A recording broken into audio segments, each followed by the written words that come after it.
Aksi arogansi pengemudi mobil kembali menyita perhatian warga ibu kota. Hari Sabtu lalu, pengemudi mobil berplat nomor RFH melakukan penganiayaan kepada pengendara mobil lainnya di jalan tol dalam kota. Kami sengaja menyamarkan video ini karena mengandung unsur kekerasan. Kasus ini diduga berawal dari serempetan antara mobil pelaku dengan korban. Saat itu mobil korban melintas dari arah Jakarta Timur, namun kendaraan pelaku memotong laju kendaraan korban.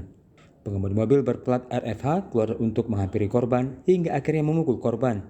Polisi kemudian menetapkan satu tersangka, Faisal Marasabesi, sebagai tersangka.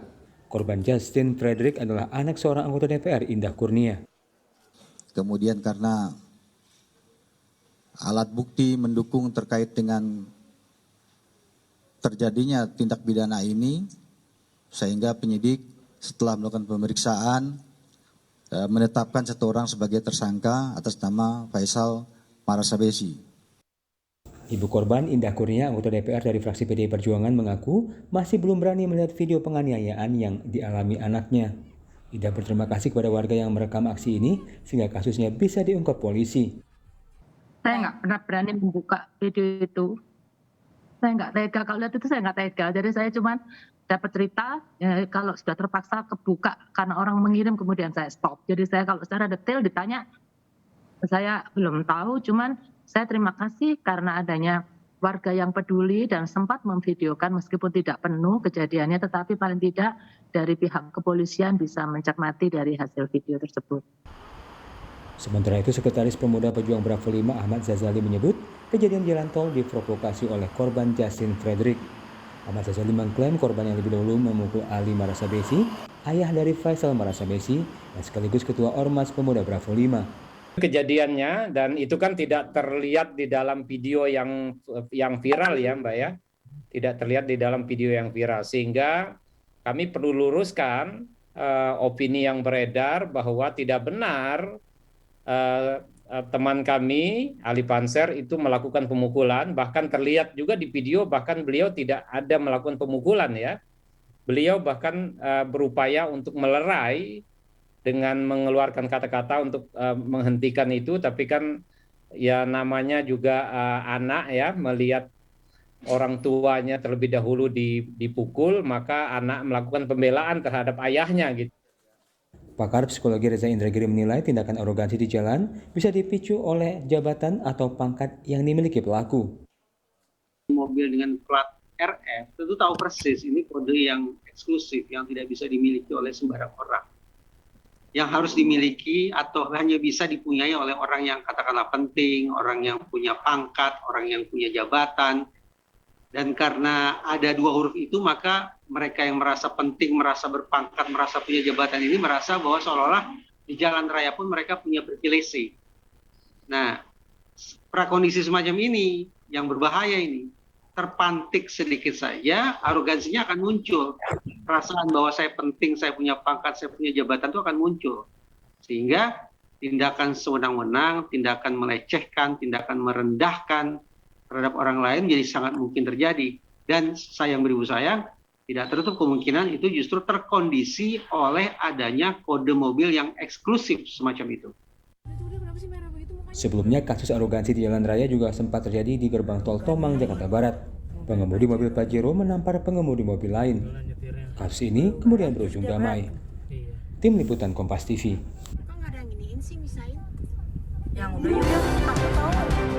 Saudara, apa yang menjadi penyebab aksi arogansi terjadi kembali di jalanan ibu kota? Kita akan berbincang dengan pakar psikologi forensik Reza Indragiri. Selamat malam, Mas Reza. Selamat malam, Mbak.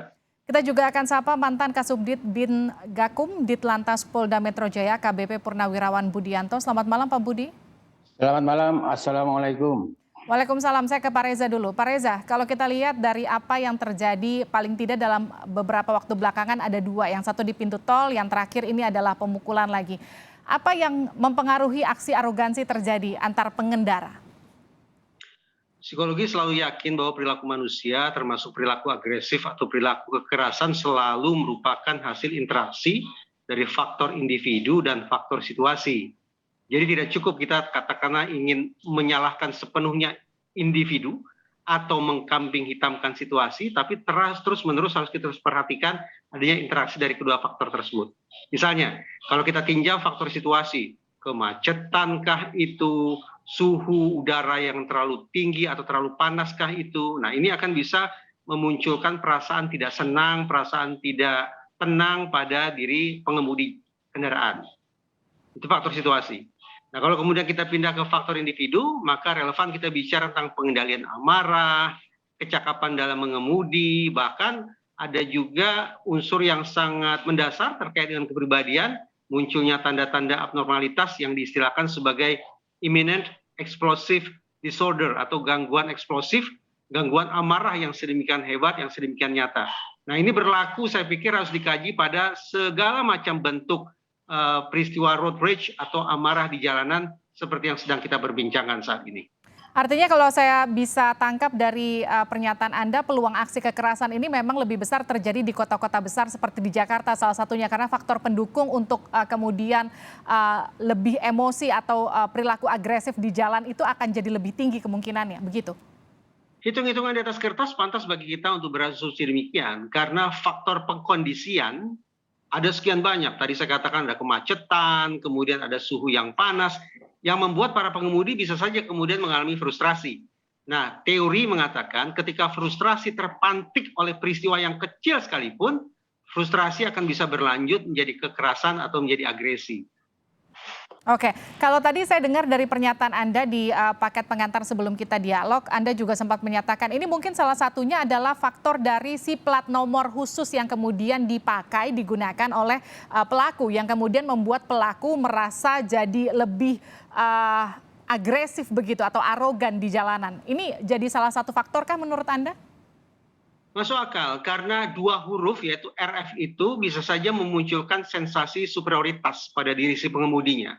Merasa bahwa dia berada pada stratifikasi sosial yang lebih tinggi daripada pengemudi lain, dia eksklusif, dia punya privilege, dia harus mendapatkan layanan ekstra, harus mendapatkan kemudahan yang tidak diperoleh oleh sesama pengemudi atau pengguna jalan raya. Kalau saya ingin mengatakan, alangkah baiknya seandainya pertama, kode RF atau kode tanda petik eksklusif semacam ini sebaiknya ditiadakan saja. Karena saya sungguh-sungguh khawatir memunculkan prakondisi yang rentan bagi terjadinya perilaku kekerasan di jalanan. Atau kemungkinan yang kedua adalah kode RF itu dipertahankan, namun dengan konsekuensi apabila si empunya melakukan pelanggaran, maka sanksinya juga harus diperberat. Oke, saya ke Pak Budianto. Pak Budianto, ini kan kita nggak bisa nutup mata, faktanya memang banyak penyalahgunaan kode-kode khusus yang sekarang tengah terjadi di masyarakat. Ini salah satunya kasus yang terakhir. Kalau Anda sendiri melihat kasus ini memang termasuk penggunaan plat RF ini yang bukan pada peruntukannya, bagaimana kemudian membenahi ini?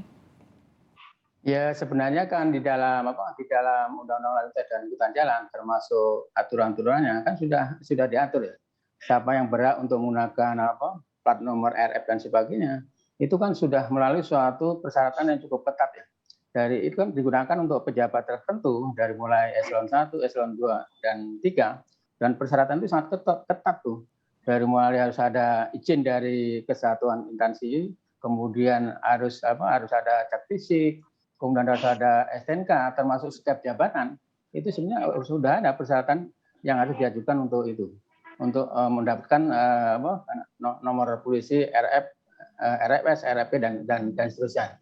Seharusnya bagi mereka yang mungkin mendapatkan fasilitas demikian, harusnya bisa memberikan suatu contoh teladan di jalan gitu. Emang apa yang dikatakan oleh Pak Reza tadi, Pak, emang pada saat kita dihadapkan kepada situasi mungkin macet, kemudian terjadi hiruk pikuk kendaraan dan sebagainya, mungkin bisa menimbulkan suatu tingkat emosional. Tapi yang jelas bahwa setiap pengemudi kendaraan bermotor kan sudah memiliki SIM gitu. Kemudian pada saat ingin mendapatkan SIM itu kan sudah melalui suatu persyaratan yang ketat sekali. Antara ini adalah melalui tes psikologi, di mana hasil tes psikologi tersebut digunakan sebagai salah satu syarat untuk menentukan kelulusan tersebut. Kan dari tes psikologi bisa diketahui bagaimana tingkat kecerdasan seseorang, bagaimana tingkat mengendalikan emosional, bagaimana daya prediktif dan sebagainya. Seharusnya setiap pengemudi yang sudah memiliki SIM harusnya dalam situasi apapun harus mampu untuk mengendalikan emosional. Karena tindakan emosional kemudian dibarengi dengan suatu tindakan mungkin pemukulan, pengerusakan dan sebagainya, ini adalah tindakan-tindakan kontraproduktif yang bisa berkonsekuensi kepada masalah-masalah hukum. Ini akan merugikan baik diri sendiri maupun maupun orang lain gitu. Oke, Pak Budi, tapi faktanya ini kan memang penyalahgunaan itu kemudian terjadi di tengah masyarakat. Yang jadi pertanyaan saya, sebetulnya penertiban plat-plat khusus ini rutin nggak sih Pak dilakukan? Pengalaman saya pada saat saya menjadi Kasubdit Gakum ini sebenarnya sering-sering terjadi, dan sebelum ini kan dari Dirlantas juga pernah merilis juga bagaimana plat nomor RF, RFS kena tilang akibat melanggar suatu ganjil genap. Sehingga sebenarnya tidak ada. Sehingga setiap warga negara memiliki kedudukan hukum yang sama di muka hukum. Penggunaan fasilitas RF apa dan sebagainya tetap harus mematuhi peraturan perundang-undangan, khususnya adalah masalah lalu lintas dan angkutan jalan. Tidak ada suatu prioritas apa dan sebagainya. Yang mendapatkan suatu prioritas itu kan sudah diatur dalam pasal 134, yaitu pengguna jalan yang memperoleh hak utama, misalnya ada mobil pemadam kebakaran, ambulan, kemudian kendaraan yang digunakan untuk mengecek kejadian kecelakaan lalu lintas, mobil pimpinan lembaga tinggi negara, termasuk pimpinan pejabat negara asing yang menjadi tamu negara dan sebagainya, itu sudah diatur dalam pasal 134. Sekali lagi, bahwa plat nomor RF itu tidak kemudian dia semena-mena untuk melakukan suatu pelanggaran. Itu harus terikat juga. Pada saat beraktivitas di jalan, harus tunduk kepada peraturan Undang-Undang Lalu Lintas dan Angkutan Jalan, termasuk aturan pelaksanaan baik itu dalam PP 55 diatur, kemudian dalam PP 80 tahun 2012 juga sudah diatur. Nah, kalau sudah terjadi ancaman faktual kejadian sampai terjadi pemukulan apa dan sebagainya, ya salah satunya adalah penegakan hukum harus ditegakkan secara transparan gitu. Oke, kemudian upaya apa yang bisa dilakukan untuk menertibkan oknum seperti pelaku ini? Artinya apakah memang seperti tadi Mas Reza juga sempat katakan, hukumannya harus diperberat jika memang betul ada penyalahgunaan. Artinya ini tidak bisa dijadikan sebagai satu kekeliruan biasa begitu. Ya, dalam proses penyidikan itu kan terikat kepada CJS ya. Bagaimana mungkin Polri melakukan suatu penyidikan gitu dengan mungkin bukti-bukti yang ada, kemudian setelah lengkap mungkin diserahkan kepada kejaksaan. Yang nanti yang menentukan berat gandengan suatu putusan pengadilan adalah pengadilan.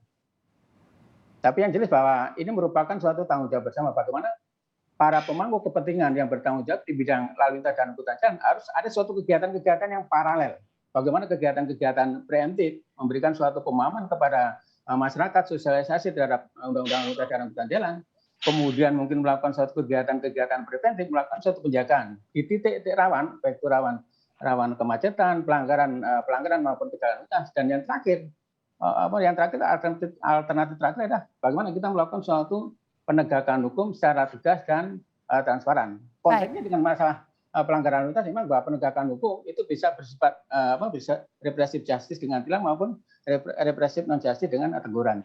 Baik, terima kasih telah bergabung bersama kami Pak Budianto dan juga Pak Reza Indragiri di Sapa Indonesia Malam.